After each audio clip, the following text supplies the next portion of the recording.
Kafkaslardan Kıbrıs'a bakmak. Çok sancılı günlerden geçiyoruz.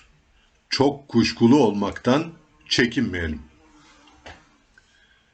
Son zamanlarda Güney Kafkasya'daki toplumsal hareketlilik dikkat çekti.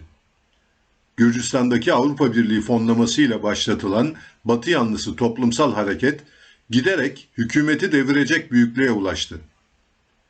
Bu ülkenin Rusya yanlısı bir eksene kaymaması için Amerika Birleşik Devletleri ve Avrupa Birliği'nin çok açık ve örtülü desteği devam ediyor.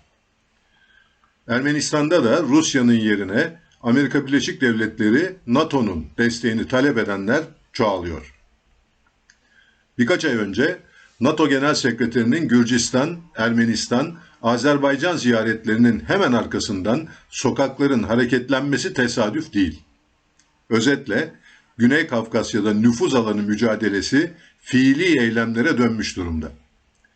Öte yandan Kıbrıs'ta iki toplum arasında uzlaşıya yakın hiçbir durum söz konusu değilken Amerika Birleşik Devletleri Avrupa Birliği merkezli bir iteleme ile Kuzey Kıbrıs Türk Cumhuriyeti federasyon benzeri bir görüşmeye çekilmeye çalışılıyor. Benzer bir yumuşama havası da Türkiye ile Yunanistan arasında yaratıldı.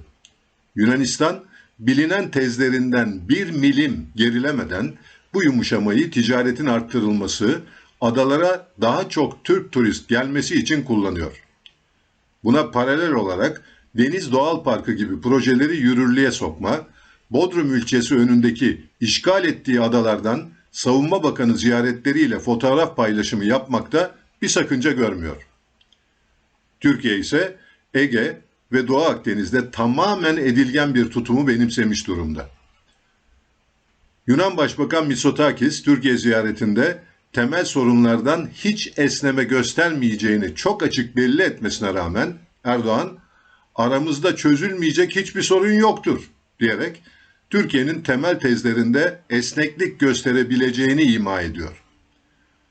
Tüm bunları bir arada okuduğumuzda özellikle Kıbrıs'ta yeni bir hazırlığın, Kuzey Kıbrıs Türk Cumhuriyeti'nde fonlanan bazı sivil toplum kuruluşları ve siyasi partiler üzerinden Avrupa Birliği hevesini yönlendirecek, Gürcistan benzeri bir halk hareketinin hazırlık emareleri görülüyor. Filistin felaketi ve İsrail'in soykırımı devam ederken bu kurguyu yapanlar Kıbrıs adasında federasyon amaçlı bir siyasi çözümün çatışma ve savaş anlamına geleceğini çok iyi biliyorlar.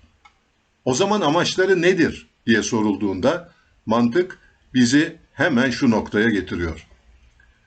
Adada birleşme mümkün değil ama Kuzey Kıbrıs Türk Cumhuriyeti içinde mutsuz kitleler üzerinden bilinçli ve fonlanmış bir tahrik yaratarak Türkiye karşıtlığını kitlesel bir halk hareketine dönüştürmek ve daha ileri aşamada Kuzey Kıbrıs Türk Cumhuriyeti halkı ile adadaki Türk askerini karşı karşıya getirmek.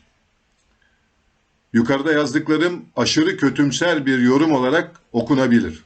Ancak benim gözlemlediğim emareler böyle bir sinsi planın yürüdüğünü işaret ediyor. Çok sancılı günlerden geçiyoruz. Çok kuşkulu olmaktan çekinmeyelim. Geciken tedbirin maliyeti büyük olabilir. 15 Mayıs 2024 Mustafa Özbey